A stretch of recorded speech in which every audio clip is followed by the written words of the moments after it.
Well, as June is winding down, we're heading toward that halfway point in the school summer break. And it's such a fun time for kids and families, but academic skills are like any other skill. You have to use them or you lose them. So here with some tips on how you can help to prevent summer learning loss. We have Delia Navarro, the Executive Director at Sylvan Learning of Bakersfield. Thank you for stopping by. Always a pleasure. It's always fun having you here. And you probably recognize Delia because we do so many fun experiments. And so last time you were in, we started talking about learning loss and you had so many fantastic tips. I wanted to start first off for parents who may have not heard this term. What is learning loss for the summer? So many different terms. Summer brain drain. Okay. Basically, think about losing 2 months of learning, what that means. It's losing learning. If you don't use it, you lose it. And we think of March and February, imagine just all that learning gone. All that effort just gone. So everything. The teachers must be as heartbroken as the parents. Absolutely. So we wanted to share some ideas as parents. How do we make summer fun?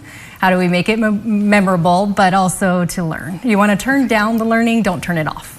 I like that a lot. That's a perfect way to say it. And I'm always reading with my kids. I know encouraging reading is really healthy, but I loved you sent over some tips. What do you think reading is so important? Or I guess why do you think it's so important, and what do you think kids should be doing to read more? I think it's important to have fun with reading. So read, read, read. Make sure it's a daily routine, but set expectations, set goals, have them part of that process. Read books for fun. Have them, you read to them, have them read to you, siblings or to pets, to each other. Use our local libraries, take advantage and have a space where they're excited about reading. Yes, we were talking last time we had the library guests here about how I'm always buying books for my kids when I see them on sale. But it's so important for them to choose their own titles. Yes, absolutely. You want it to be fun and enjoyable, but they should also be challenged with some as well. So. I like that. And so that was one of your last tips there on that graphic, was give them a challenging title. Try to push them outside their limits a little bit. And speaking of pushing your limits, when I was growing up, I felt like I struggled with math. I'm very careful to never tell my girls, oh, math is hard. Oh, you can't do it. What are some ways that we can practice math and make it fun? I think just like anything else, it's so important to have that daily practice. In fact, it's one of the areas that's most negatively impacted by summer brain drain. So really important to have that daily. Math facts, they need to practice. They have to have those memorized. Their basic addition through division, if they don't have them memorized, and I mean without using their fingers, just like quick automaticity, if they don't have that, practice daily. Such a great time to do so. But there are so many other places you can have fun with math. Kitchen is one great place. Have fun when you're baking, talking about measurement. What about with pizza and fractions?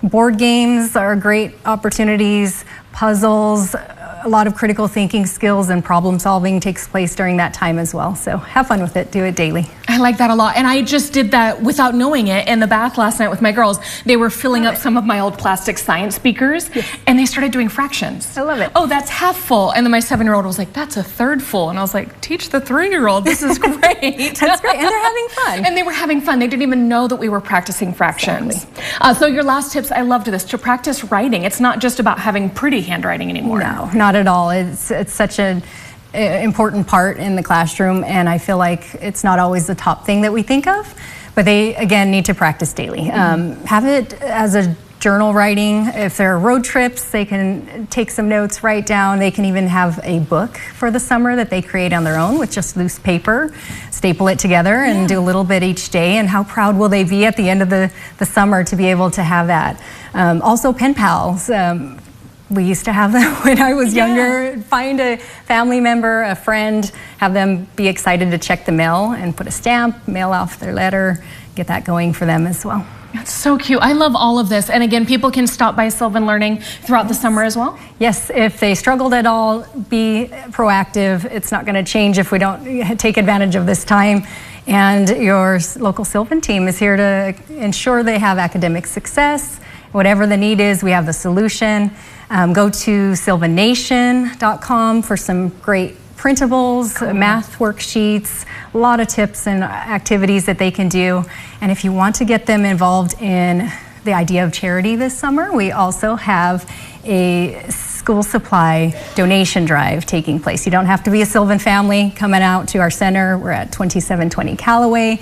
We have a donation box in our lobby. We'd love to have you help us support our local teachers, support our local schools, and our local students. Just fantastic. Delia, thank you so much. So some really good tips, some ways to help out and stay active. We're going to be right back with Kevin's hotter forecast.